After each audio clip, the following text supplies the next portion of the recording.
play will go under review.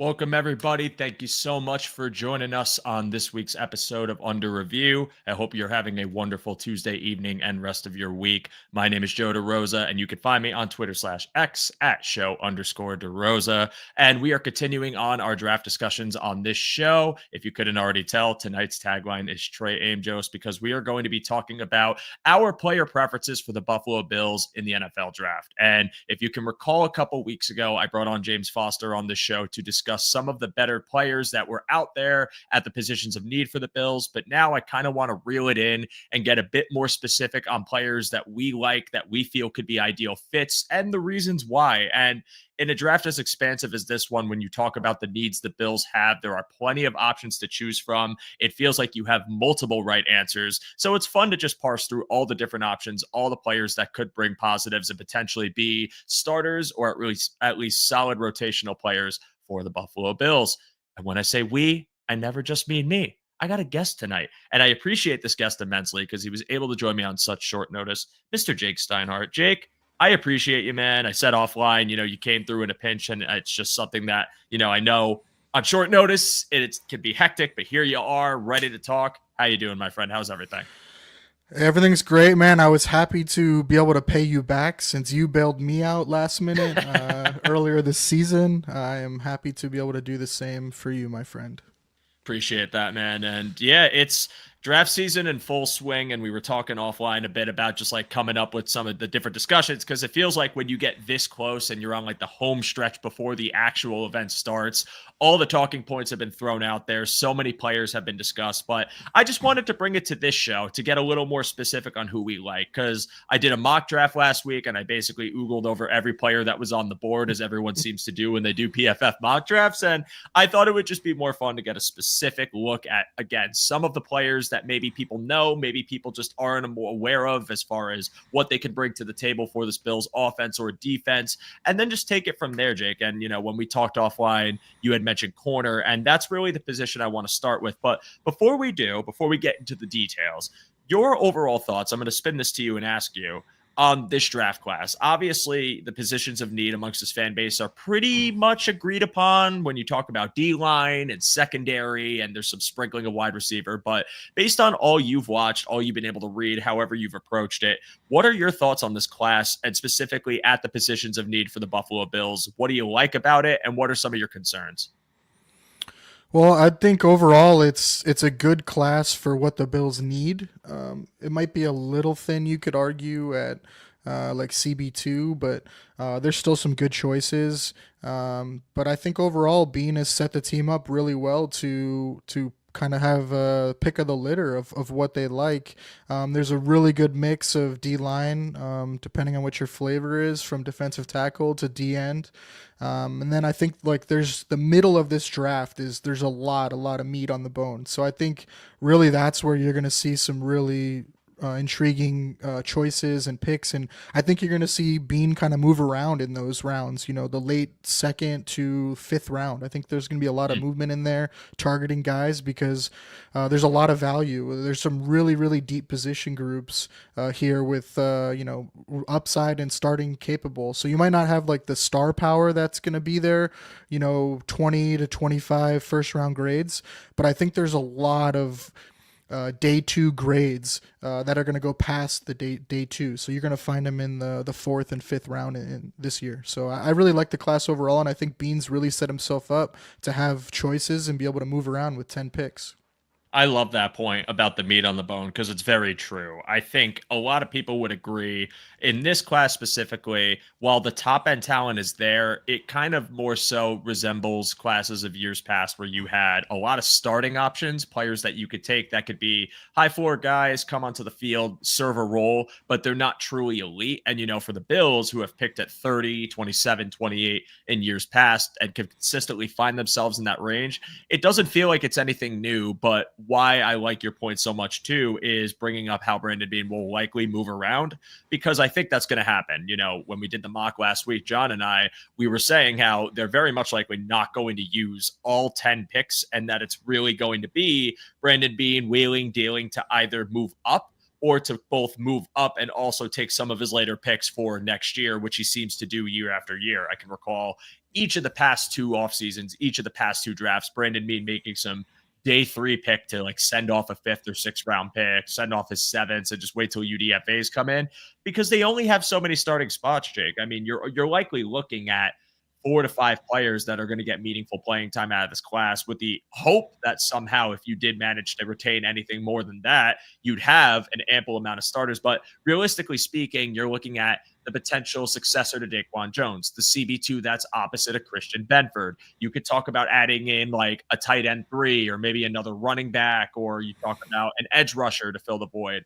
There's definitely places to find those depth pieces that could still be meaningful, but also it's not likely that all 10 picks are going to be 10 players you see on the field all the time, unless there's injury, which I hope doesn't happen. So I love that point. I want to bring it now to cornerback because we said this is going to be an interesting topic, but you brought something up and I want to give you the floor to bring it up, what you mentioned to me offline about kind of how heavy this pick is, because whether it's the first round, the second round, it does have a lot of meaning naturally, or really what this defensive scheme could look like this season. So give me your thoughts on the corner class. Give me your thoughts on some of the players you like and kind of what you were thinking about what it means for the Bills scheme specifically.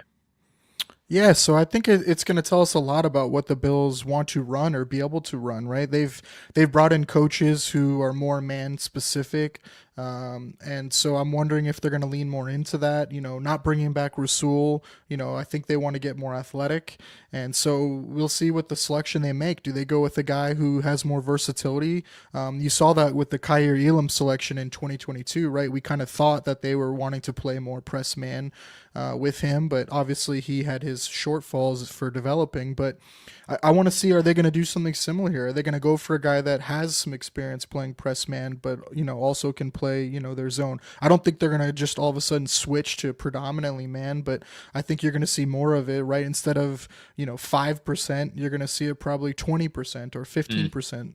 And so and especially matchup against certain teams, right? We saw against Kansas City, like you have to match up against them in man, and if you can't, then you just get 1,000 paper cuts, right? A death by 1,000 paper cuts. So that's where I'm really interested here. I want to see the player they take, and then what'll that tell us? Like, because there's things you can do with Christian Benford too, and I think that's where it's interesting. Like, how much do they trust Christian Benford? Is he going to be the true CB1? Is he going to play the field side? Or is he going to play where I think he's better at, is against on the boundary side, against a more narrow field, where you can have more of his strengths, and then you have a more athletic corner on the opposite side who plays more of the field. So there's things like that this draft could tell us, and this selection at cornerback. So I'm really interested here. And then I also wonder if they do 2022 all over again, and do they take a guy early day 2 or with their first round pick, and then do they take another guy in the 6th round or 5th round or 7th round and kind of hedge their bet like they did with Benford and Elam. So I'm really interested at cornerback, and I think this class has some really interesting guys in it all the way throughout the rounds. I think it's very deep as far as guys who have potential to start, especially who could fit the Bills scheme being more zone specific.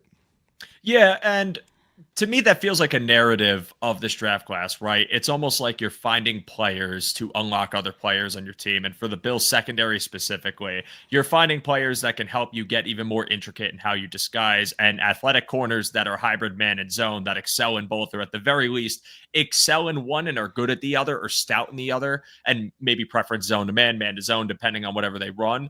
That seems to be what the MO of this draft is going to be. And for some of the guys we have on this list, that's what I feel like the ceiling is for not only that player, but for that player and what they could do for this defense and really the scheme as a whole. Is certain players give you that versatility, give you the duality where now if the Bills want to play true press man jam at the line, they can. If the Bills want to sit back and play a softer zone and maybe have people go a few yards back from the line and give a little cushion, but also set the safeties up or the nickel up, they could do that too.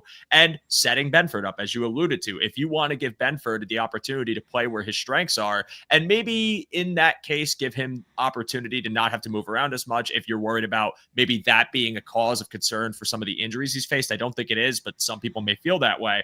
Then this is your chance to do it. And I think there are plenty of players here that have that on them. And I would love to get into it, just right now, naming some of our top guys. And, Jake, anything you want to bring up, any name you like in the cornerback room in the draft class this year, and you could give me the stats, you could not give me the stats, and just talk about what you watched, however you want to present it. Who are some of the guys you like?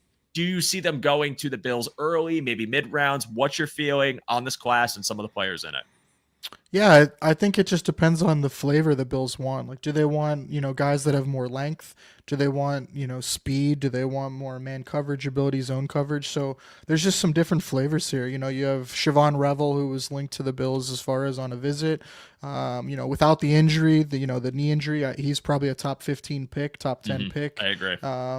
But he's a guy who, is handsy and, man coverage guy. And, it's not that he can't play zone. He's plenty athletic, but it's just a different profile. And then you have, a guy like Trey Amos or Maxwell Harrison is another name that, those guys are really, they can play kind of whatever you need, but they excel in their eyes in the backfield and breaking on the ball, and they squeeze routes well. And so I think it's just the flavor they want, and then there's a guy like a Jade Barron who's, flying up the draft boards, but could he fall to them? And then would they want the versatility of being able to, a guy who can line up outside, inside, or safety? And so there's guys like that, and he's shown that he can hold up on the outside too. So there's interesting names like Benjamin Morrison, who's coming off the injury. And so how, he's a really good player, but he doesn't have the athletic profile that, some of the other guys have. So is that a concern for the Bills, or does he check out? There's Darian Porter, who's super interesting. Azare Thomas is another guy too. Like, both those guys are really long, lengthy. And so, is that something that the Bills want to go after, as a guy who can be more long and carry guys deep and, play the press man style? So this class has a little bit of everything, and it just kind of depends on the Bills' flavor. So I'll go back to some of the names you mentioned, starting with Barron. I'm not getting my hopes up on Barron. I feel like someone's going to poach him. He's For someone sure. I put on this list reluctantly, because I'm just I'm writing down his profile, how he did, some of the traits, and then I'm sitting here thinking this man's going to go in the top 15, and I'm just going to be so mad. But had to put him down because I do think the vision for him is a chess piece in the Bills defense. If you want someone that you feel comfortable as a true slot defender, if the Bills decide that, whether it's a Taron Johnson substitute, whether it's to just shore up the middle of the field, and then maybe a depth corner or someone you could have playing the boundary behind them goes, and you just have this really stout man coverage over the middle. That's an option that I really like. But I also like his boundary ability, and I think he has the traits to play all around. And for a defense that's going to line up and cover 3 a lot of the time too, that's a great piece to have, because you don't know where this man will be lined up, what his role will be, and how he'll interchange with the safeties on the back end. So if you want someone who not only has that, but also just the willingness to cover, the willingness to tackle, and just plays like an absolute dog, he's a great player. But for all those wonderful qualities I just listed, Jake, I don't see him falling to 30, unfortunately. And if he does, and he's there and you take him, I'd be ecstatic. So let's hope he does. So another interesting thing for a player like him too is, they do require the corners to come up and play the run right and tackle. And so especially in the league now, where you're seeing more condensed formations, more bunch formations, you kind of need corners like him who are aggressive, who will fire downhill, who will knife through, who can line up right and cover slot style routes, right? But they play outside. And so, he really does give you all that versatility. And there's some later round guys that I think can do similar to him, like a Jacob Parrish is another guy I think is really interesting for the Bills and gives them ability to do different things. But I think that'll tell us what the Bills want to do, because I don't think he's a guy you want to line up against a tall, athletic speed receiver on the outside, right? But a shifty guy on the outside, like Garrett Wilson or something, I wouldn't mind that. Or these condensed formations, I'd love him lined up against anybody in a condensed formation where they're coming across the field. So, there's some really interesting ones. It just depends. Like, I wouldn't want Azrae Thomas doing that. I would want him lining up outside against a bigger wide receiver and playing more of that traditional outside corner. So, yeah, there's just different things, and it just depends what kind of versatility they want.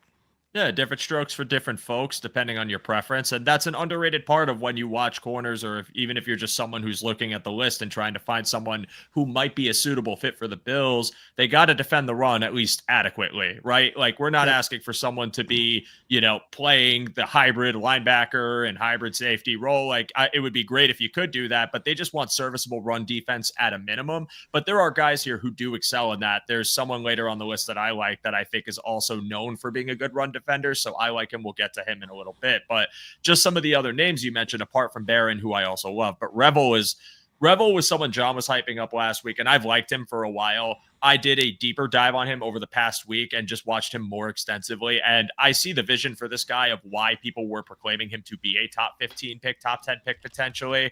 I am worried about the knee, but if that knee is holding up, and by all accounts it is, because he's been back to running. Apparently he got cleared to do training camp or being able to go back to training camp in the summertime for whatever team that drafts him.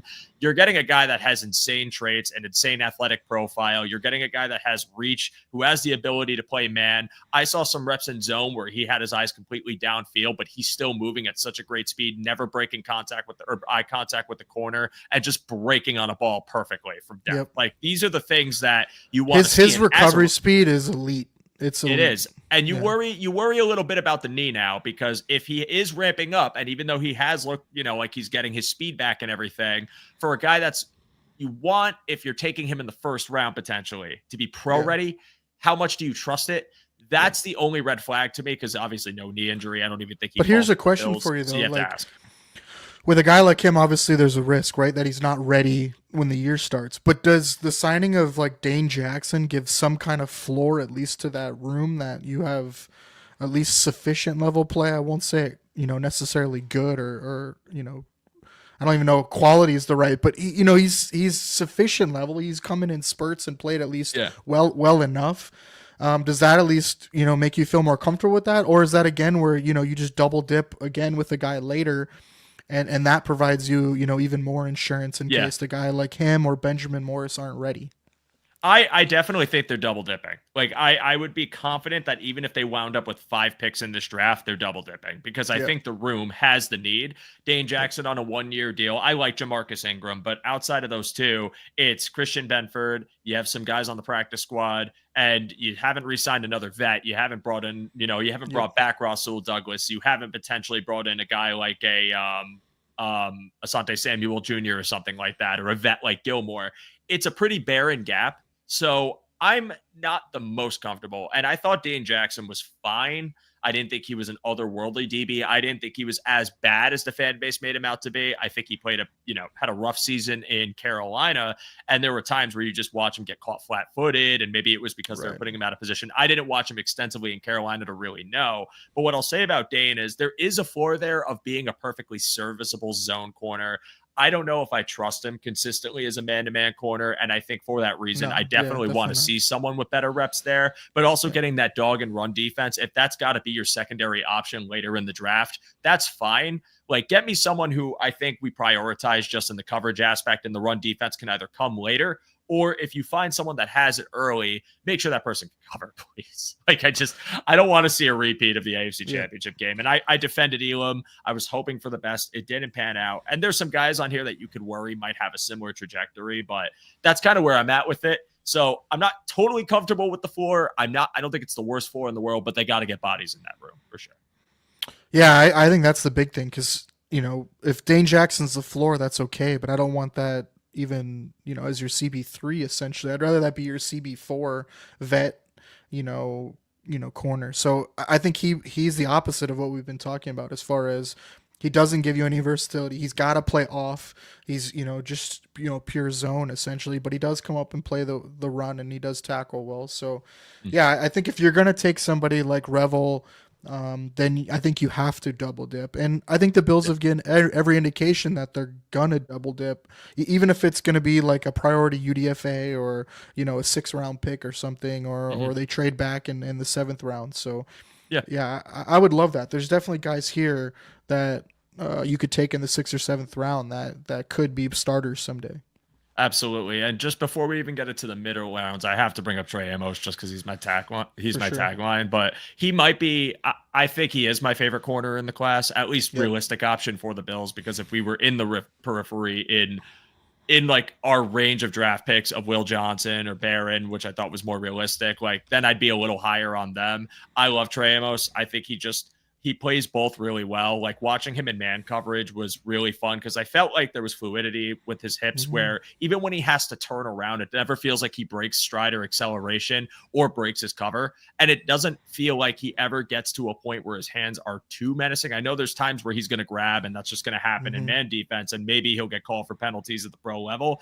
But it also felt like it was very disciplined man coverage where it wasn't too panicky, which I really like because that was my concern too. If they're finding a guy to just play man, that's great, but that person can't be ridiculously handsy because we just went through I this, think his right? his problem's almost he's too comfortable in trail technique, and that's kind of my problem with him is when he's on the outside against some guys that have some speed, he wants to trail so he can make a play on the ball, right? But I Mm, think that's what kind of is going to get him in trouble in the next, in the NFL, where guys can just simply pull away from you or maintain that separation because he really does like to undercut routes and he's very aggressive, with his hands in his eyes yeah. and so I just. I don't necessarily worry so much about the Elam grabbing because I don't think, like you said, I don't think he's panicking. I think if No. anything, he's almost too comfortable It's like running arrogance. running with people. Yes, Yeah. exactly. He's It's like very arrogance cocky. with the reach too, because you notice Yes. too, sometimes what he'll do is he'll be in that trail. And if he's behind Yep. someone, he tries to kind of come back with his arm. And it's Yep. like this, like I can't describe it. I don't even know what I would equate it to, but it's almost like you just trust your athleticism a bit too much and that'll get you Hmm. issues. But sometimes it does work. But when you're For facing sure. speedier receivers, that is going to be a problem. But also something I feel like that's just a bad habit that can be coached out. And also, Yep. again, like there's just so many things to like about him. I think the frame is fine. I think he is a Yep. short tackler. I think in zone coverage too. I think he jumps routes and has really nice timing. And it's almost like that ability to read the quarterback's eyes and make that break with him is there. He just feels to me like a corner that you slot in and he starts right away. There's no question about it. I don't think there's going to be like a project development curve for him. He feels like the guy that can play both well. And even if he's not necessarily elite in some people's eyes, I think he would be a Yeah. very good CB2 with room to develop into even CB1 potential in the Bills D. I had just had to throw his name out there. I know we've mentioned him to death on this network, but I Yep. love Trey Amos. Like he has to be my favorite. And I'm at a point, Jake. I think I'm a D-line truther, like, and I love D tackle and I want to build these trenches. But if they go him at 30, like I'll understand it. And I even think it's the more likely option than someone like a Harmon or a Grant. What do you think about that? Do you think corner might be the likeliest pick at 30, or do you feel like they might sway a different direction? I mean, I really think it depends on how the board falls, right? I know it's kind of a cop out, but it kind of depends on who's there, right? I mean, I think if Grant's there, I think you have to take him. I think if Walter Nolan type is there, I think you have to take him just because you don't normally see guys like that fall to the late first round. But we talked about this corner class. I think there's guys you can get in the second round or move up, and you'll be just fine with some of these other guys that we're going to talk about. So I Yeah. don't think the gap is that big from like a Trey Amos to a couple of the other guys. So Mhm. Azrae Thomas, Darian Porter, Yeah. Benjamin Morrison. It's not that big, but I do think a guy like Kenneth Grant is the gap is pretty big, like from what he can provide right away. I don't think there's much of a projection there. I think he's just going to be what he is. Yeah. I I agree with that. And that's kind of what you need in the CB2 spot in the Bills defense. And I'm not saying this like I want to be complacent or that like I want to like be okay with adequate play, but I want stability is really my point here. I want a player who I can trust. I feel like we had that with Russell Douglas for the first season we Mhm. had him after the trade deadline. Then last season it was a bit rocky at times, and you could attribute some of that to communication on the back end, new safety room, some lapses with Cole Bishop in deeper coverage, and the pass off from corner to safety not being there. Maybe them thinking they had help and didn't, that kind of thing. But even then, there were situations where Douglas just looked out of place, didn't jump his snap as quickly as he used to, maybe had struggled with tackling. And I felt like I was starting to get a little uncomfortable with their He lost the secondary. stat, man. If he was chasing, like if his route carried him across the field, it was trouble. Yeah. And there's some players on here that I feel like have similar issues, but also when you have a younger player, maybe a better athletic profile, I could still feel comfortable in them making those plays every now and then at the very least. But Jake, I'll flip it back to you. I mean, you brought up Darian Porter, but talk to me about other players, whether it's him, anyone else you want to get into that maybe we didn't cover. You did mention Parrish briefly, and I know someone in our chat talked about wanting to hear more about Parrish. So I'd be interested because this is someone who I've kind of overlooked a little bit too. But I've Okay. heard only good things about him. I've heard really good things about how he is, and you've definitely seen more of him than I have at this point. So I'm interested to hear more about Parrish. Sure. All right. So my write-up I did on him, 5'10", 183, compact, savvy cornerback who has an impressive combination of quickness, technique, and route anticipation. It allows him to play bigger than his listed size. He's surprisingly reliable as a tackler, and he's aggressive too at it. I think he's projected to be a slot by a lot of teams, but he can definitely play outside. I think he can contribute relatively quickly. He's got a really nice polish and feel to the game in man or zone. And I think some teams are going to fall in love with him. I would think people are going to take him. Some teams might take him higher than you would even think, especially if they want him just as a slot. But I think kind of like Jahdae Barron, he can go a little bit both ways, outside and inside, and gives you a little versatility. I think he's got a little more room to fill out his frame though. But he's a really good player, and he's got a lot of like Kobe Bryant as well, like dog in him, like really aggressive and gets after it. And I really appreciate that about him. And I think he's a really good player. I just don't know if that's the first corner you take. For me, he'd be more like the second guy you would take.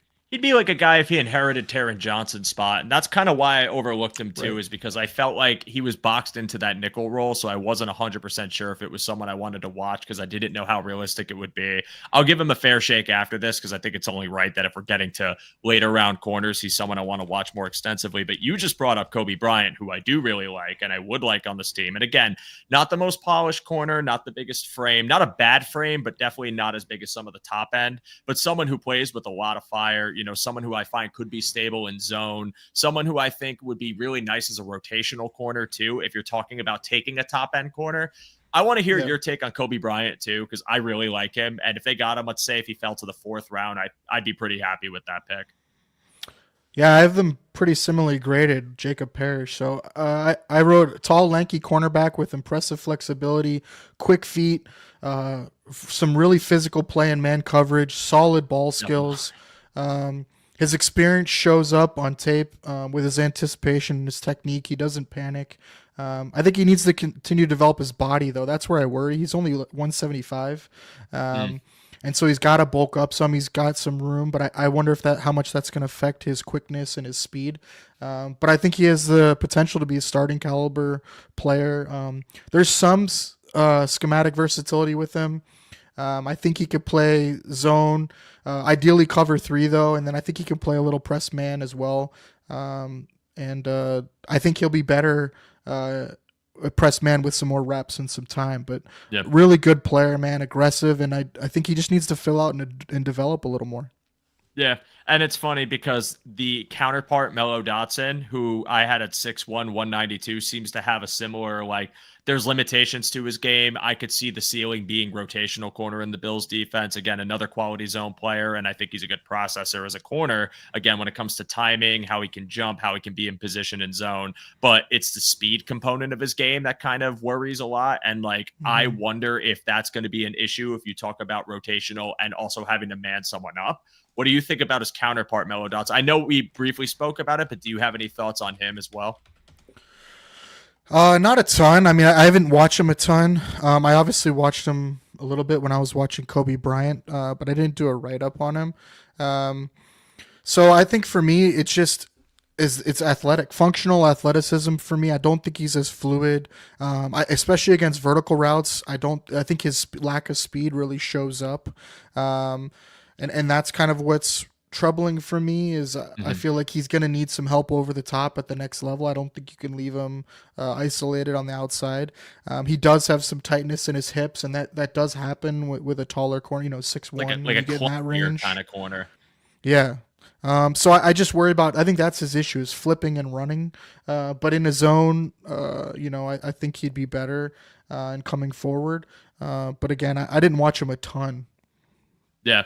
And with that, it's going to be so fun to see how they attack it early, because that's why I'm kind of hoping that the first corner they take just excels in man, because if the idea is he's going to be your full-time starter and you end up getting a team in, like, let's say just like a third and long situation, that's where I'll feel far more comfortable if you got to get that player off the field. And you also brought up the component with helping your safeties out. If they take an athletic, like rangy safety, someone that's a true center fielder in this draft, I'll also feel a little more comfortable with taking the player. But outside of Cole Bishop, like Rapp and then DeMar Hamlin and Derek Forrest, who has a really good athletic profile, but hasn't really been seen what he can do in this Bills defense. You also want to find a complementary corner to the athleticism or lack thereof of your safety room, at least in my opinion. So I'd Hmm. like to find someone who does have a little more speed, or at the very least can man up a bit more effectively or play some stout zone in the effort to be able to successfully pass off and communicate well with your secondary, the other members of your secondary. So that's another player I just wanted to bring up. And there's one more I want to mention, Jake, and then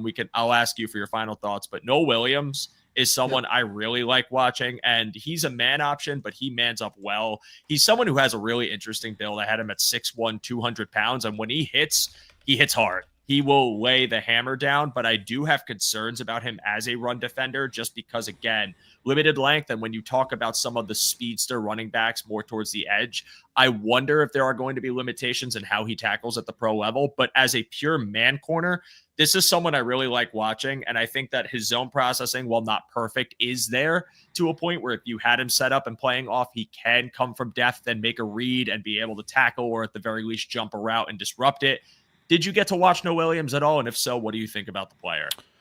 Yeah, I did watch him. One of the guys on our network, Whittle, loves him. I Shout out to Whittle. yeah, I know you know him well. Yeah, I think good his dude. issue is he's just a modest athlete. Like he gets by a lot with his instincts. He's very instinctual. But when you get him in space, I think he kind of struggles a little bit, and so that's what I worry about him. He's also very aggressive with his hands, and so I think against speedier, shiftier guys that could get him in trouble, especially when he's chasing. And then the tackling with me is a concern. He had 20% missed tackle rate in 2023, and so I just worry about his tackling at the Yeah. next level. But you know, as far as an overall player, I think he's a very good developmental player, and I think he could come in and play. And if we're talking like floor, I think his floor would be a CB3 that comes in when you Hmm. need him to come in and finish a game or to spot start. I think he would Yeah. be more than capable of that. That's how I feel about it. He's the type of player that if you were rotating him in because maybe you had injury or just needed someone to get a breather, I don't have concerns about him from a coverage level if the situation you're in is a passing situation. If we're talking 3rd and 6, which is ideally the vision of this Bills defense this year, right? You want to limit the amount of opportunities teams are going to get third and short on you to be able to do what they want pre to post snap and put you in binds. You want to be able to win those early downs and end up in better pass opportunities. And this is a player that I think eats if he comes in even as a CB3, de facto CB4, however you want to line them up early. And again, you're not really, in my opinion, going to be experiencing, at least in a perfect world, if he develops the way you want to, a drop off in that man coverage. Because again, the way he attacks players at the line is violent. I think he could play off. I think he could play bail. I think he could play press jam if you wanted him to. And all of these things are ones that, even if they're not perfect, can be developed at the next level. But something that I feel like you got a head start with this player, especially in a rotational role. So I like Noah Williams a lot. I know I had to shout him out too, because I know Judge on our network likes him a lot. He's a big fan, one of his guys. So I couldn't go through this show talking about corners without mentioning him. But Jake, I want to give you the opportunity to mention any other corners you like if we didn't touch upon anyone you might think be flying under the radar, or just really whoever you like. This is just free form discussion about dudes we like, man. And that's what draft season's all about. Love it. I think one thing to worry about, or to a player that has been going really quiet lately, is Maxwell Harrison. Mm, He's got some off the field concerns that have come up lately, and I think that's really going to affect where he gets drafted. I really liked him as a player, and so I thought he'd be a really nice fit for the Bills with his really good zone player, but showed some ability and he has the athletic ability to play some man as well. But I don't know if he's just off the Bills board because of the off field stuff. Um, Yeah. but some later round guys that are interesting are Zy Alexander from LSU, Quincy Riley of Louisville. Those two guys I think are more of like the Bills of old type corners, like what they would want at CB2, like cover three type guys, deep zone cover guys, but they have more length. So kind of more like a Rasul Douglas type. They're 6'1", 6'2", 195, and have some good ball skills. But just don't have the athletic profile that you would want from a first second round corner. I think those Mhm. guys are going to be around the fourth round type. But if that's your second dip at corner and that's your CB3, the future, I think you could do a hell of a lot worse. Oh yeah, and that's what you're going to find when you get into the fourth round looking for a corner, right? There's going to be Yeah. clear-cut limitations, so it's just kind of a choose your own adventure of what traits you want and what do you think is going to elevate you the most. I'll say this about Zy Alexander, there's been some really nice reps and run support, and I think that's Yep. a plus for the Bills and something that I Yep. think they would really value, especially Yep. talking about again. Do you have to come in and are we going to be in a third and mid-range situation where there's still a threat to run and can we trust you to tackle effectively? Like if he can do that, even though the frame isn't the biggest, but not bad, I'm okay with it with him. So I like Zy Alexander. He's someone I also have on my list and I think would be on the Bills' radar in like fourth round, maybe fifth round, something around there. But yeah, this was, on my list, I feel like we covered everyone. I don't think we talked much about Darian Porter and Azare Thomas. And real fast, Right. just Darian Porter, the age is something that I think people are like kind of weary about, especially Yep. paired with kind of how much experience he has at his position. But He started I think it's 7 games, yeah, last year. it's So it's limited for sure, yeah. but I think the build he has, the Yeah. traits he has, side speed combo, I think like sloppiness in man coverage, maybe not being disciplined zone. He's a project, right? So this is Yep. probably the pick that I think people would equate the most to something like a like a Kyer Elam, hopefully not, especially because this guy has a little more age to him. But I mean, I'd be remiss to not mention him because I feel like if you do trust this team to develop Yep. defensive backs,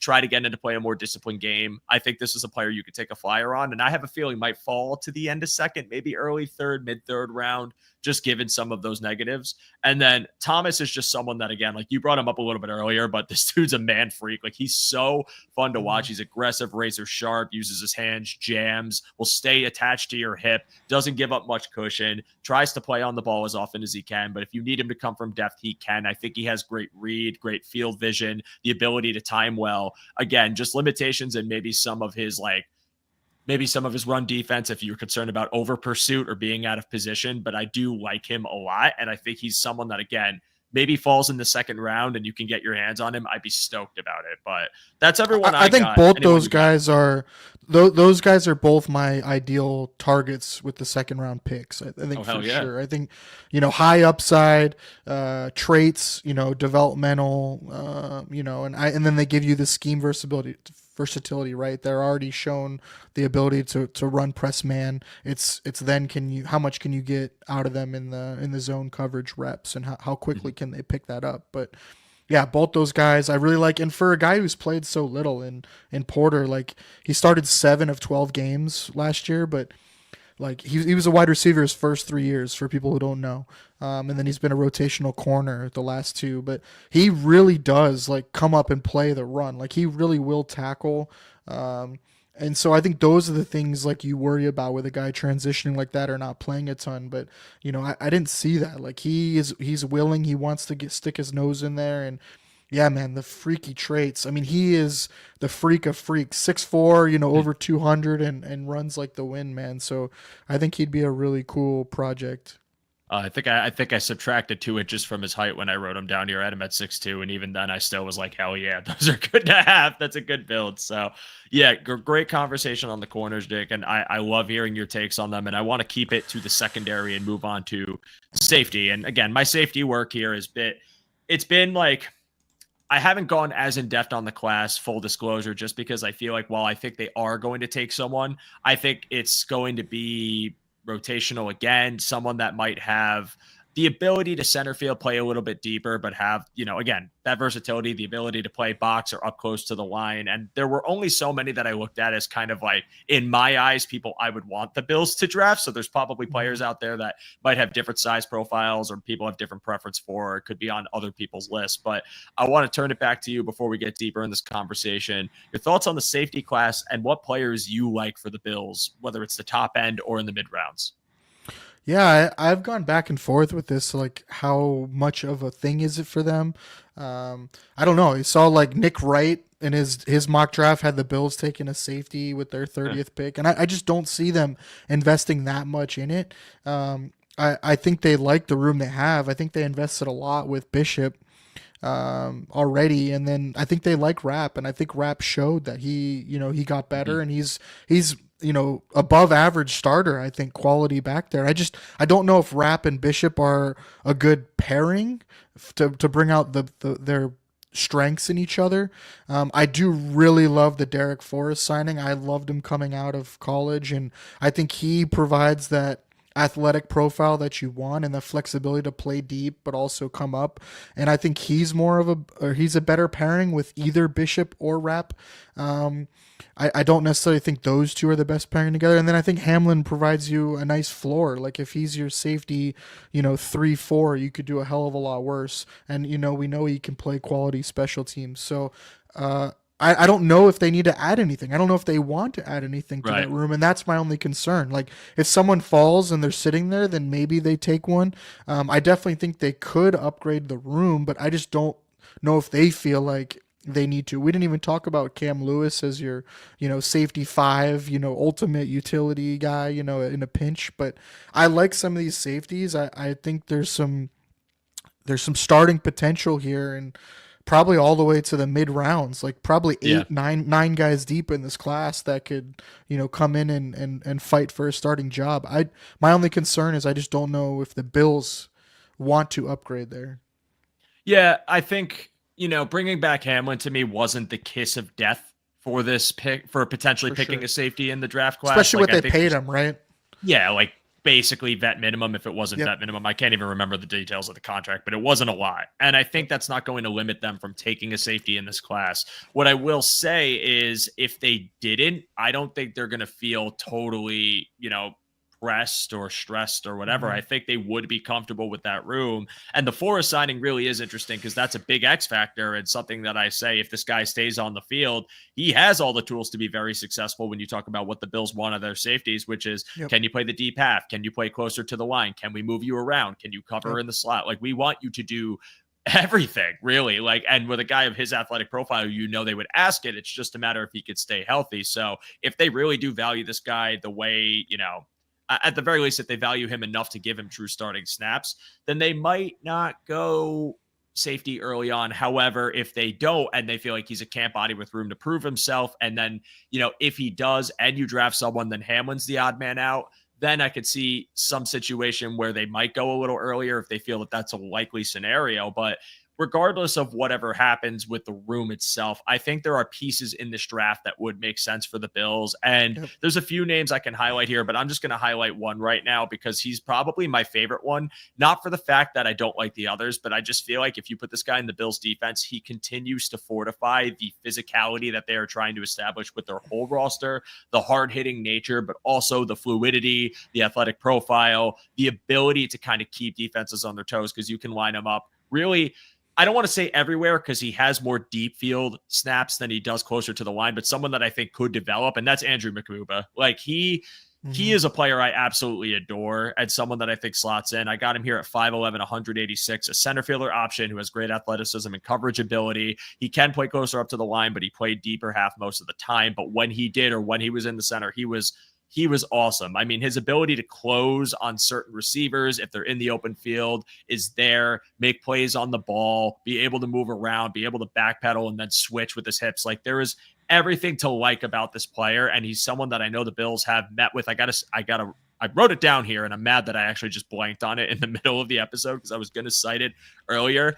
I believe they worked him. Yes, they had a private workout with him. That's what it was. So that makes me happy because I really like Makuba, and I would really like him in the secondary. I see the vision for him. And again, if you are looking for a safety with more of a traditional, deeper role and someone that even though you will move him around, rotate him a bit, but you want to feel comfortable with that ability, that's someone that I think right away is a slam dunk. And why I like it too is because if you do happen to have a situation where you want to now, whether it's in a dime look and roll with 3 safeties, or if you want to just go with cover 2 of some kind and you want to move your safeties around, Bishop now gets the opportunity to kind of show his skill set a little bit closer up, which is where I think he's at his best, at least right now. So you're unlocking another player by taking this player. This is just someone that I feel like would be a home run.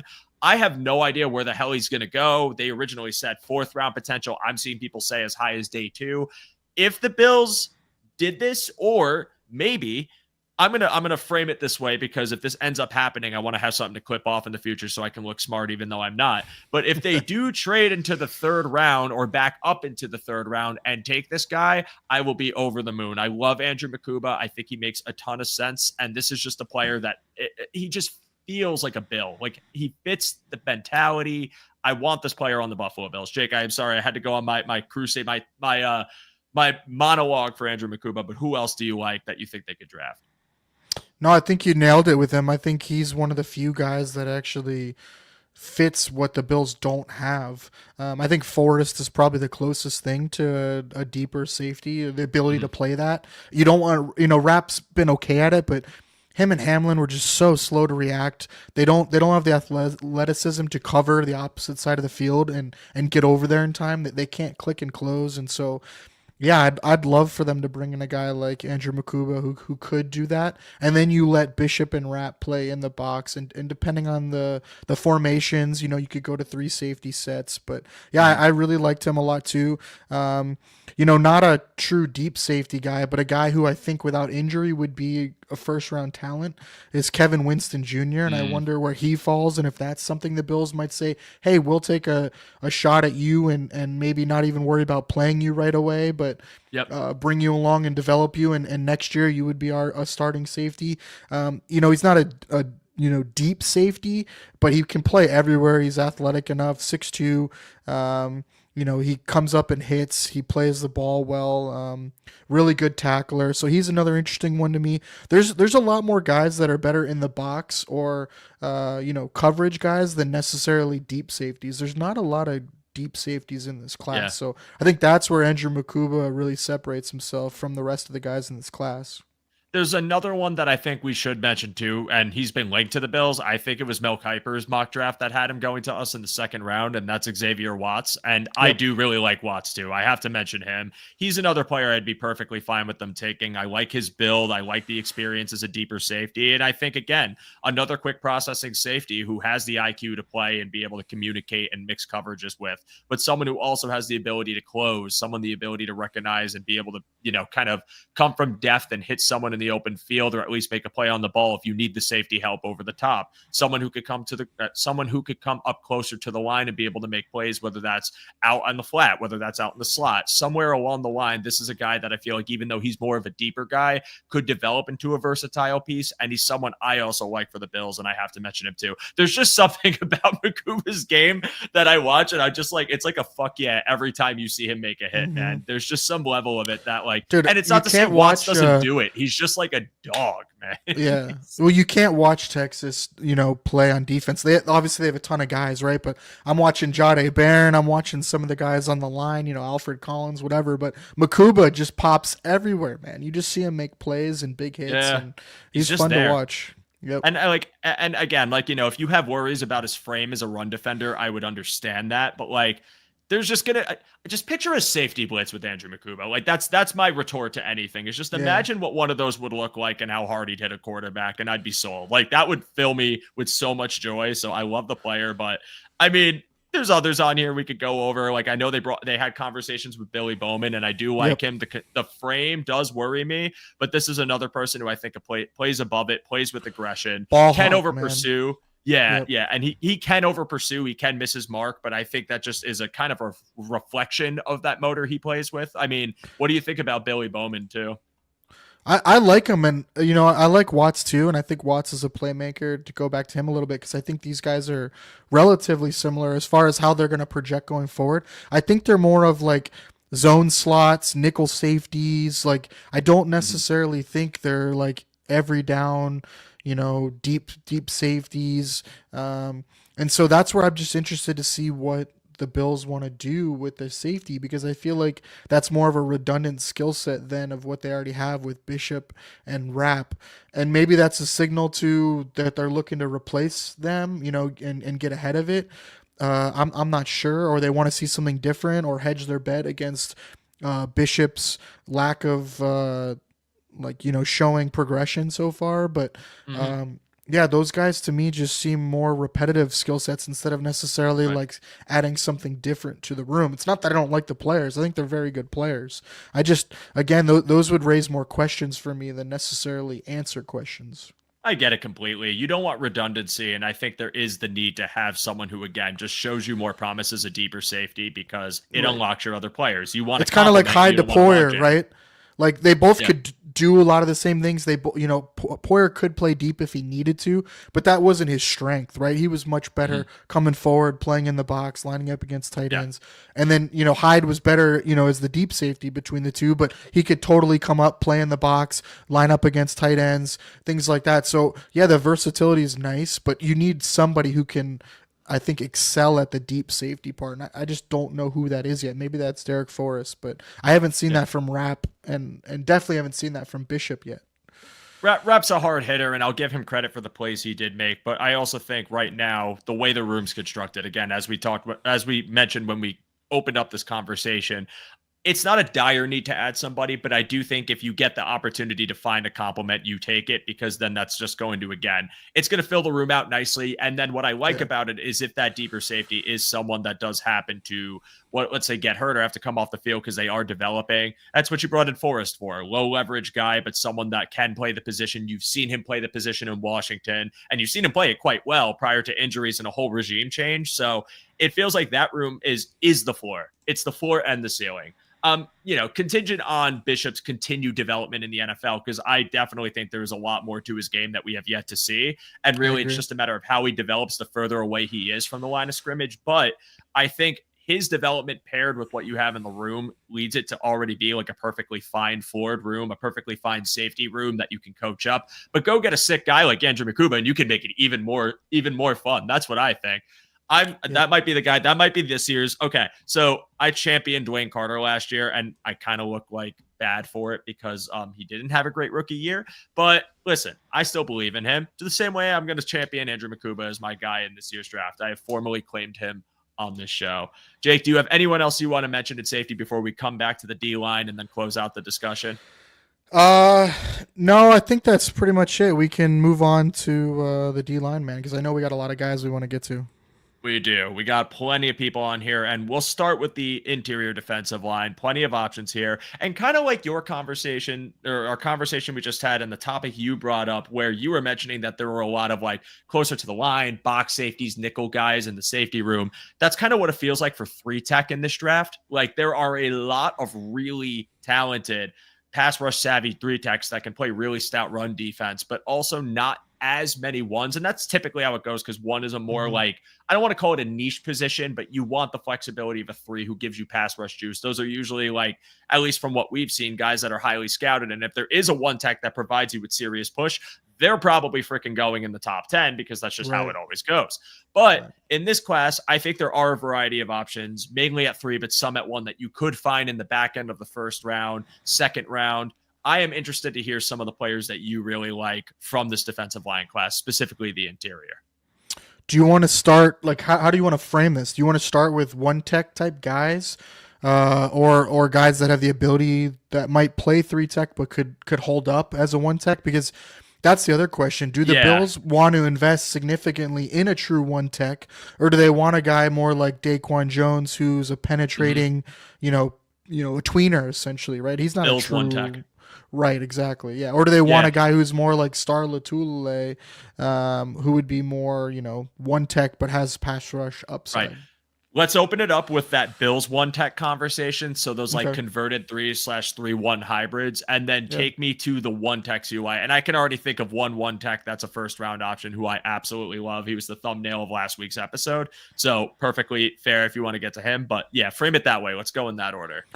Man, you set me up to have to know who the thumbnail of last week's episode was. Sorry, yeah, that was totally. I just realized you probably wouldn't know that, so I could just spoil it. It's Kenneth Grant. Go ahead. Sorry, Okay. go on. Yeah, so my only issue with Kenneth Grant is I honestly don't think he gets past 14 or 15. I know that's not the point of this show, right? The point's to just talk about guys because who knows how they're going to fall. But I think if he's there at 24, I'm trading up to go get him because he's like a perfect fit for the Bills. He's stout against the run, penetration style, but has some legit pass rush upside, and that's really hard to find at the one tech position. So I think he'd be a home run selection. I know he's a trendy mock to the Bills at 30, but I just don't know if he even gets close to that. And that's kind of my concern with Kenneth Grant. It's not about how he plays. I think I really enjoy how he plays. I just don't think he gets to the Bills at 30. I think another guy who's interesting is Derek Harmon. If you're talking about a tweener, he started as a one tech, then moved over to three tech because you could argue he got beat out by the other two guys on his squad. One of them being Caldwell, who's going to be drafted as well. He's probably going to be a late day 2, early day 3 guy. I see day 3 for him, like 4th round. Yeah, exactly. That's right where I see him too. I really like him, man. If the Bills wait to go and they get him, I would be ecstatic. There's some other guys we can talk about later that are similar to him, but he's more of a true one tech, right? So Derek Harmon gives you the ability though to penetrate, pass rush, hold the point of attack. He's played anywhere from 5 tech to 1 tech. And so I think if Derek Harmon's there, that's another really nice one. Another tweener that I think, is right there is Darius Alexander from Toledo. Yep. I think he's a guy who at 310, he was a little lighter at Senior Bowl, so I want to know what he actually plays, but he's plenty strong enough, man. Older prospect, really can hold the point of attack, can take on double teams, but he's more of your penetrating style. He makes plays in the backfield, and he dominated at the Senior Bowl. And so that's another one of those tweeners I think that, if we're talking in the first round, who I could see the Bills take.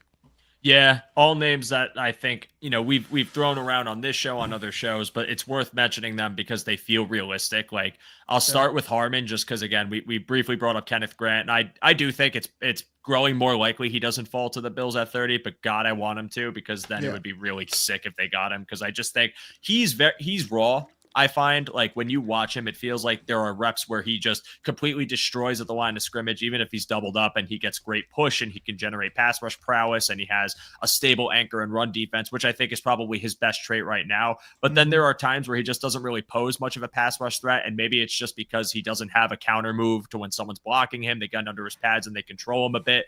So I think that's something he'd have to develop at the next level. But when he wins, he freaking wins. So you can live with that. And if it's just with power as a one tech, I'm with it. So he's someone I really like. But I'll start with Darius Alexander because he's someone that I feel like people, again, get a little turned off by because of the age. But this guy, he can play. And yeah, he had a lot of three tech reps, but I do think he has the ability to play a Bills one tech where he can line up as that tweener role. He could take on double teams. He has a good anchor and run defense, but he also has alignment versatility. If you want to line him up out wide, he actually can do that for you too. If you want to put him in as like a 3 tech and have opposite ed, if you wanted to go that route and have that type of front, you could do that as well with him. There's a lot to like about Darius Alexander, and I think the weight he plays at would just be entirely contingent on if the Bills take him and what do they want out of him. But he seems like a moldable prospect, and I like the violence off the line. I think he's someone you could eventually emerge into a 3-down player, but even if not, my whole stance on defensive tackle has been I'm totally cool if the 2-down player is good at being a 2-down player. Because I think with him though, I think the problem with Darius Alexander was more the scheme than necessarily his ability. Mm-hmm. I think his pass rush ability is really there,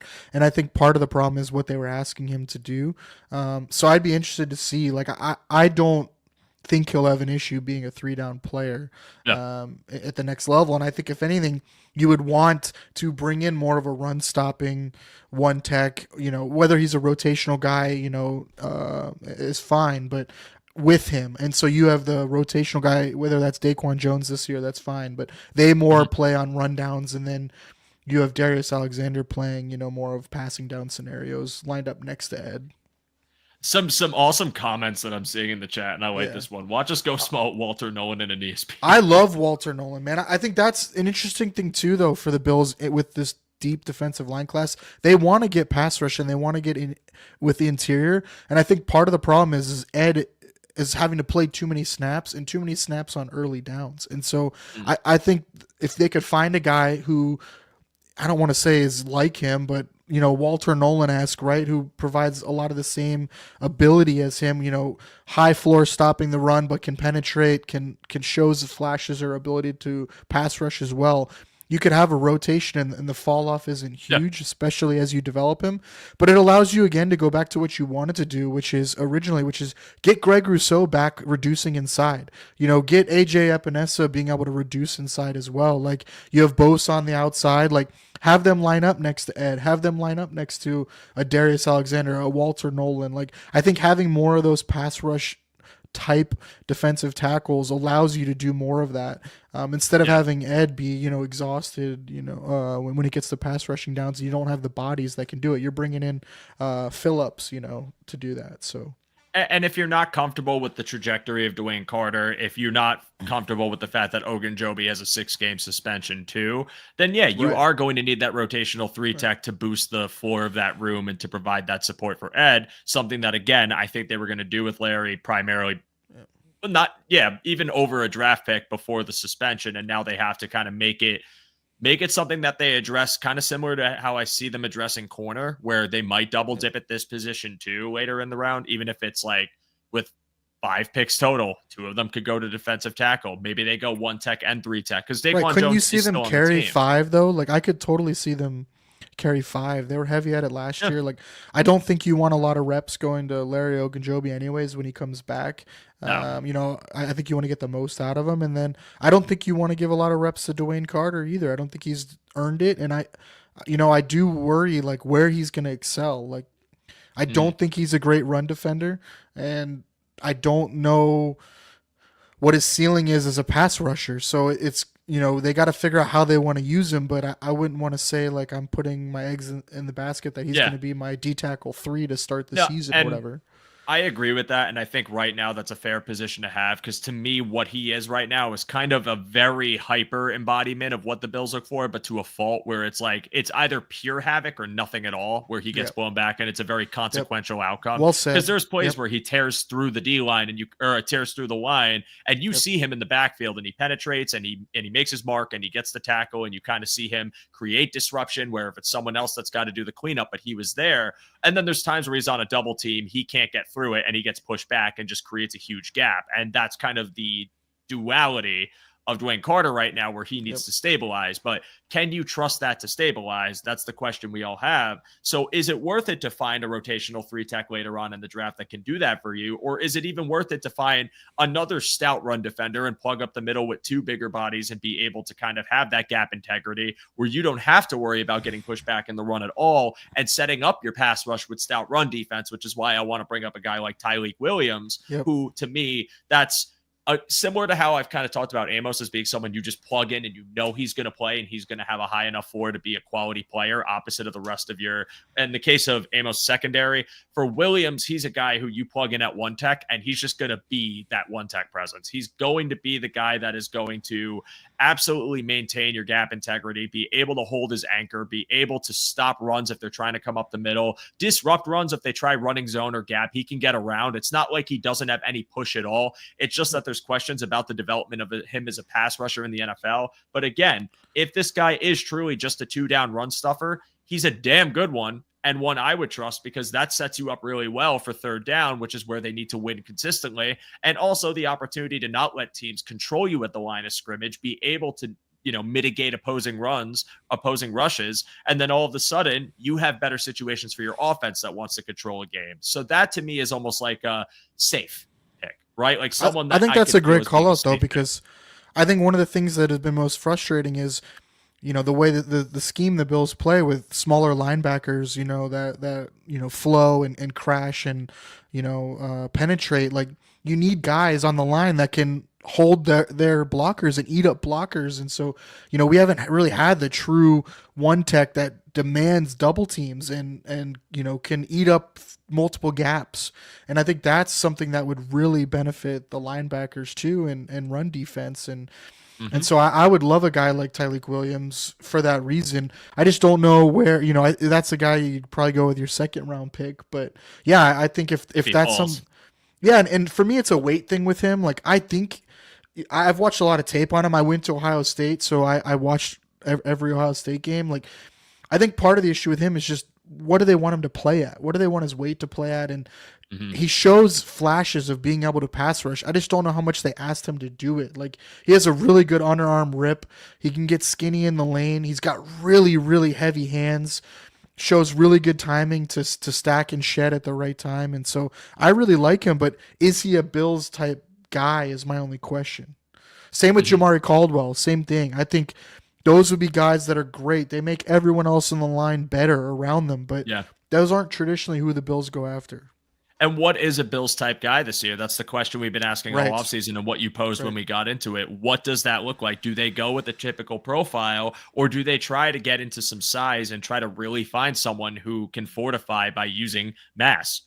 We asked that though. Like, it's the same thing at corner, right? We asked like, oh, well, do they want to go more man? Do they want to go get more versatile? And then they signed Dane Jackson. And then same thing with the D line. It's like, do they want to go more versatile? Do they want to get bigger? Do they want a true one tech? And then they signed Larry Ogunjobi. Like, so they did the opposite of what we thought. They tried with Leaky Fotu, though. They did try.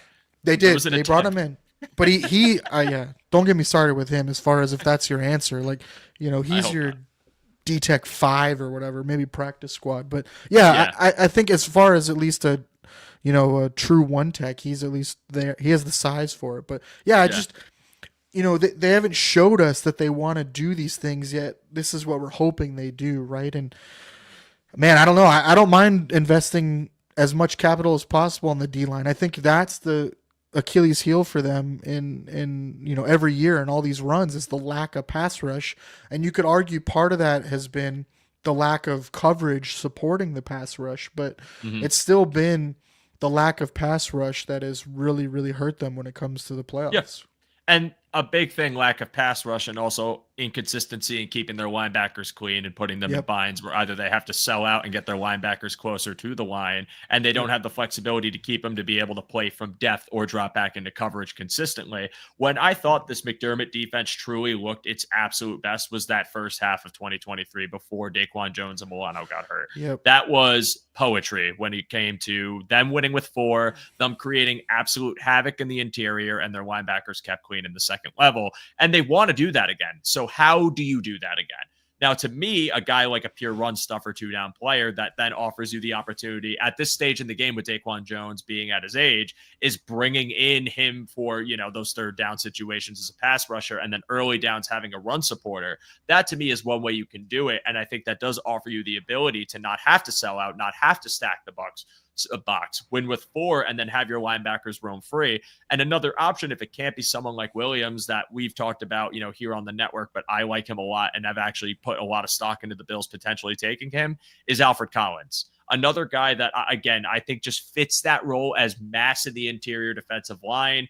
Do you think he could be a 3-down player at the next level? I don't know, but he's got a crazy build and someone that I would trust to just be a stout run defender from the jump and be able to free things up. Because again, if this guy is just stable, able to get some push, I would love to see what he does in a line in tandem with Ed Oliver, with Greg Rousseau, with Joey Boza. I would love to be able to see one of those edge rushers, like you talked about, line up inside next to him if you wanted to, where they used to have Rousseau play like a de facto 3 tech.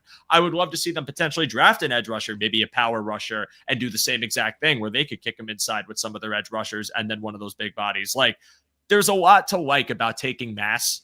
Like, there's a lot to like about finding that player. Collins is another guy I really like and I think could fill that role well. And then someone that I think needs development, isn't as big as this guy, but I think could man that Bills one tech role but be effective, is Josh Farmer from FSU. He's someone who I also really like, but I think he's budding as a pass rusher. But when he wins again, he wins. He wins with decisiveness. Like, it's a player who will get penetration on the line and cause havoc in the backfield. It's just got to be more consistent from down to down, rep to rep, and not be slowed down or pushed back at all. I call him chaos. Like he creates chaos, and I really like him. I know he's been linked to the Bills. I do wonder if he can play one tech or Bills one tech like you said. But I know the Bills really like him, and yeah, he would be a great rotational piece on the interior and give him some flexibility. Um, Jordan Phillips is another one that's very similar to that as far as Yeah. uh, freaky athletic ability, quick first step penetration, can play one tech or three tech. So that's another interesting name. CJ West, if you want a one tech, I think he's a guy that could do that in the later rounds. Yeah. I Which, by the enjoyed way, watching West him. West is a disruptor to a T. I know people Yep. are really concerned about the arm length and the frame, but He's this a guy plays his Bills ass off. Yeah. defensive tackle though. Like one gap, attack, penetrate, Yes. disrupt. Like that is what he is, and I think that's where he fits the Bills well. But yeah, don't ask him to like hold the point of attack or two gap, and yeah, no. That's asking for trouble. But man, yeah, I mean him next to Ed would just be chaos, man, on early Yeah. downs. Like just chaos. Yeah, no, I agree with that. I like West a lot. I'm glad you mentioned Jordan Phillips. Just we had to bring him up once. And Jordan Yep. Phillips is another project guy, but again, explosiveness to his game, explosiveness off the line. He's a little bit shorter, but I think that helps him with pad level. Like sometimes you can just trust someone to get under someone's pads. There's a player we're going to cite in the edge rusher group, and I'm sure anyone who watches this show knows who I'm talking about because I fawn over him like every single week when I talk about edge rushers. But the ability to do that, I do wonder how versatile you could be on the line if you can two gap. But if you are asking him to play that Bills one tech or that Bills interior defensive lineman position, it's a guy who could create havoc at the line of scrimmage. And I like him as an option if you got him on day 3 or probably day 3. I feel like there is a chance he could go in the second round, but I find maybe mid third round is where he ends up going. That's just my guess, but we'll have to see. But I love this conversation about IDL, and in the interest of time, we got to get over to edge rusher or at least just edge defender. Cite me some that you like. Some people, again, I feel like there's going to be a good amount of them off the board, but who do you like? Realistic for the Bills, earlier rounds, later rounds? Take your pick. Yeah, so we talked about skipping Abdul Carter, Michael Williams, Mike Green, and what? Who do you think else? Shamar Stewart, probably. So, as someone who hosted a mock draft last week and took James Pierce Jr. at 30, I still don't know if he falls to 30. But I guess it's worth keeping him on the list just in the sake of being consistent. But I definitely think the other players you mentioned are going to be gone by the time 30 rolls around. Again, all great prospects that have a lot of potential, and I could see the vision for in the Bills defense. But if Abdul Carter fell to 30, it would mean his foot fell off his body. So I don't think we're going to expect that one to happen. So yeah, it almost did. He had the foot injury. That is kind of true. Yeah. Yeah. So, I mean, you want to talk James Pierce at all? Because I'm probably lower on him than most. Ooh, I'm interested to hear why. Because people, when we took him last week, there were people who did not like the pick, and they feel. I saw some people mention one trick pony, pure speed rusher, didn't really have a lot in his bag. Is that kind of where you stand on him, or do you have a different opinion? Yeah, I worry he lacks the ability of speed to power, and I think in the NFL you have to have the ability to win with power. Functional strength, raw power is just questionable with him. He lacks mass. He's lean. There's no doubt his burst is elite coming off the line of scrimmage, but he's a high cut player. He's really high in the hips, and I think you can see that with he's not as like quick as far as turning and laterally. And so I worry about that. And I'm just not sure he can become a full pass rusher just because of that lack of strength. And so I don't know if that's a guy I want to invest in a high pick with, but at the same time, we're talking late first round where, Groot is one of the rare success stories with a late first round edge. And so, you kind of want a guy with some traits that you can possibly develop instead of necessarily a high floor guy. Those guys normally don't pan out. So I could see, Pierce being worth the gamble. There's some other guys I'd rather them take over James Pierce. Mm-hmm. Well, I know James Pierce Jr., I think it's for me just banking on the traits. Like you said, like this is a Yeah. guy that I think if you do actually develop his frame a little more at the pro level, does become a really solid edge rusher opposite of Groot. Yeah. And again, when you're thinking about what the room looks like right now with two players on 1 year deals, Javon Solomon is kind of a pass rush specialist right now and a bit of a smaller frame. But that's Rousseau, kind of what obviously. James Pierce is, though, like right now, right? So Yeah. that's my thing with the edge class is what do they want? Is this, Mhm. AJ's replacement essentially like DN3 right now, and then you develop him maybe as an upside to be your starter opposite of Greg Rousseau? Is this a situational pass rusher only, Mhm. like kind of like Solomon? Like, is this a guy you want to start, and so he has to be able to set the edge and Mhm. have the body But and the frame the Bills typically like? Right. But do you think something about the range he plays with, because even if he doesn't have the power, he might have the length. And do you think that could be developed at the next level too? Like that's the thing too. It's Yeah. pick 30. So it's like asking yourself, you're picking someone who has some level of deficiency. They would have gone in the top 5 if they were perfect or at least top Right. tier. So what is lacking from his overall game that makes you feel that he couldn't be, or I Or should say, so Bill makes you more specific hesitant? or just in general? I would say Bill specific at this point because with James Pierce Jr., I definitely like your points are valid, not even to disagree. I'm just wondering if this is the type of player you take because you think at the next level he does develop some prowess to set the edge and maybe gets that power that you're looking for. Yeah, I think that's just my big question is can he hold up on the end? Can he hold up against NFL offense tackles? Can he set the edge? I just really worry about that because that is really important. Mm-hmm. If we're projecting him as a starter, right? If he's a Right. situational pass rusher, then that's fine. But I think that's the difference between like a Von Miller type who has the speed and the bend to get around the edge, but has the long arms and can set the edge and has the strength. I just don't know if James Pierce can do that. I haven't seen that Yeah. And that's fair to question. And I do wonder the same thing about him. I'm a bit bullish on him just because again, I think that frame might be a little bit slender, but also for sure. it's He's what just to me 6'5". 6'5", 245. At Yeah, the end of the first round, again, I think there's more pressing needs than edge rusher. We just did it last week because I saw people pounding the table. I went with what the people wanted, yeah. even though there were other people that were Yeah, like, but "Oh, go Harmon are for you this." ever mad Yeah, about swinging at D end? Like I don't care if the Bills draft one with their first pick yeah. every year. Like Well, especially because you hit on them and it's it pays tenfold. and you get one with length like him too. That's the other thing. Then you have two freakishly long edge rushers, but you also kind of have that with that Beneza. So it's like, do you want to do that again? That's the question to ask. I want to move on from Pierce Jr., but this is interesting, and I want to have this conversation further as we get closer to draft time because I'm bullish. I think people are right to be hesitant on him though, but this is just a traits based pick. This is like how I feel about Deion Walker, where I see every red flag people are saying about him come loud and clear. But what if it works?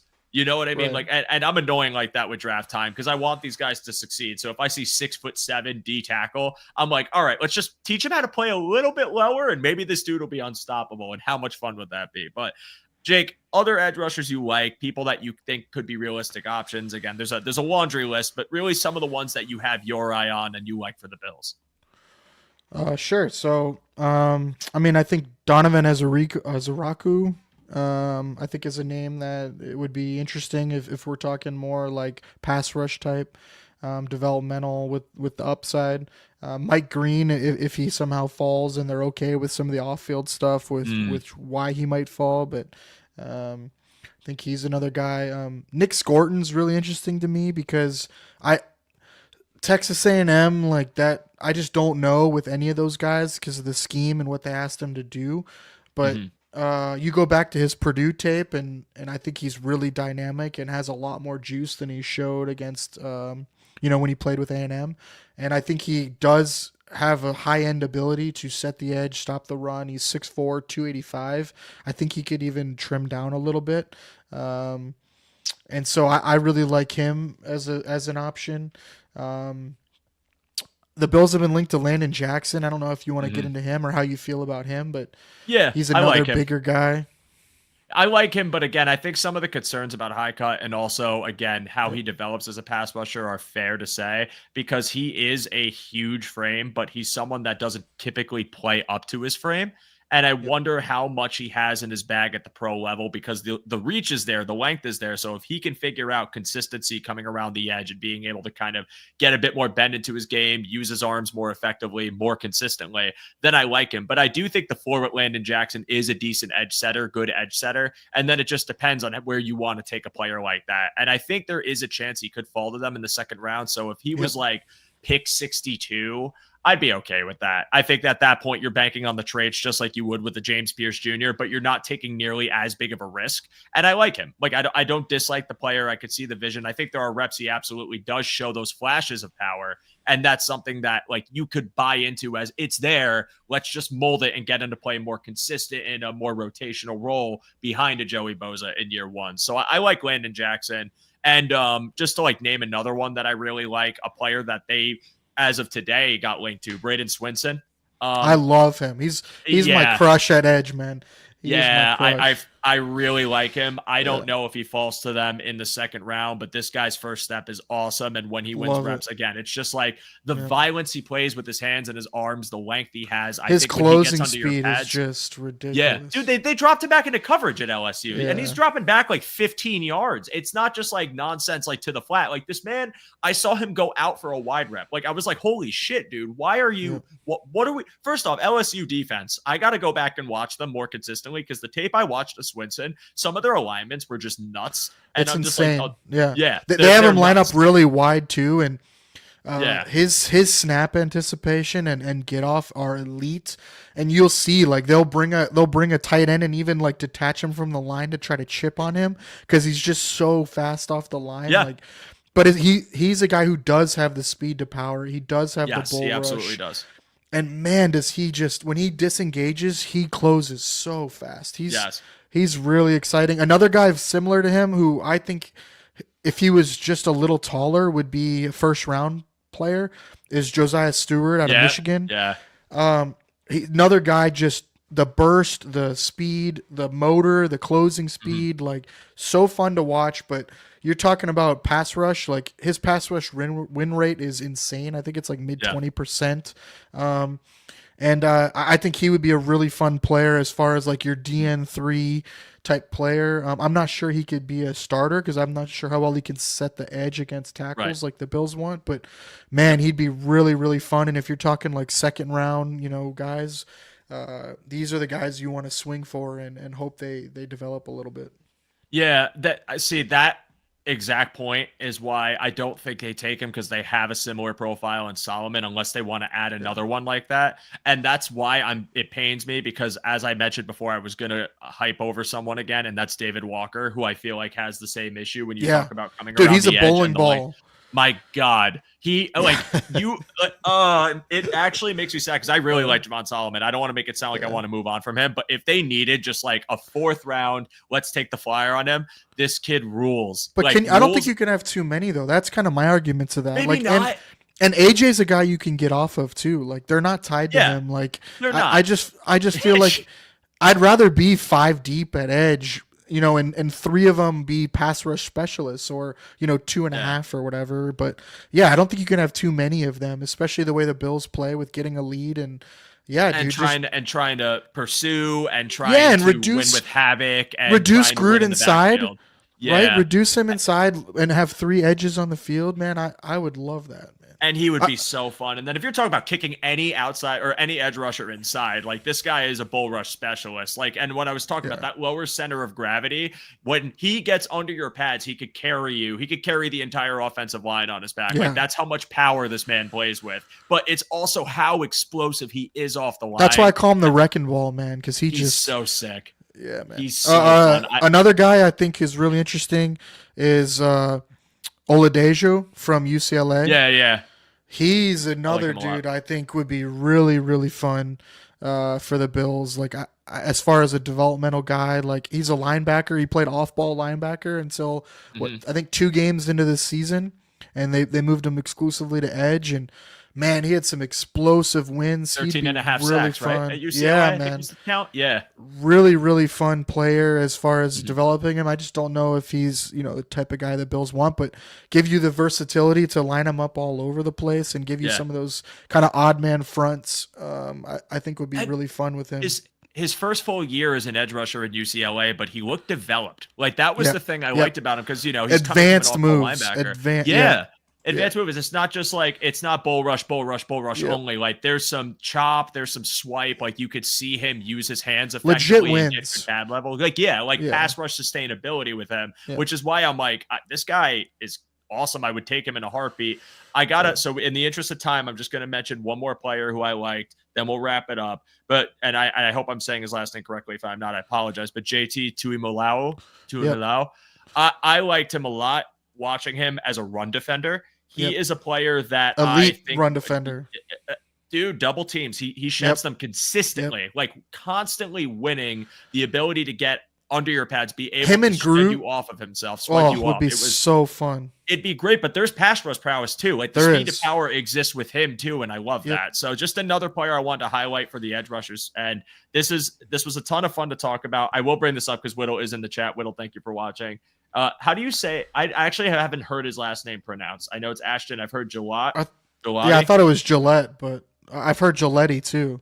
Yeah, I did get a chance to watch a couple games from him, and I will say, I watched him too. Yeah, I saw flashes from him where he just absolutely disrupts on the edge, and like the same kind of premise for some of the run defending edge rushers we mentioned. Like he has that ability to win with power and get through. So I really liked watching that. I just wonder about the consistency with him on play to play, but it's also some of the games they played at Louisville. It was like a lot of quick game from the offense. So it was snap timing from him, man. It was so inconsistent, his get off and his snap timing just were not great. But dude, got it. I really liked him. Diverse pass rush moves, smooth arc, a lot of bend. If you're talking power, he's got a lot of power. I liked him. He's just another one of those middle round guys, early day 3 maybe. I know another guy Whittle likes is Baron Sorrell. That's another guy.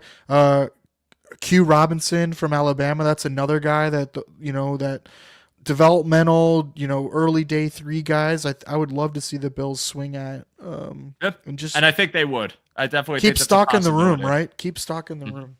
Is keep stock in the room, but also if you think your other needs are more pressing and you think edge really does sit at that lower tier, or if the board just falls in a way where you're comfortable waiting for edge, I think they would sit on it. But they have an abundance of picks and abundance of options that all make sense when you talk about what the needs are. But like we alluded to when we started the episode, Jake, it's going to tell us a lot about the transition of this defensive scheme and what it turns into. How much higher is the man rate? What type of profile are they finding on the interior defensive line or at edge rusher? Do they change it entirely, or do they go with what we know and just try to make it work again?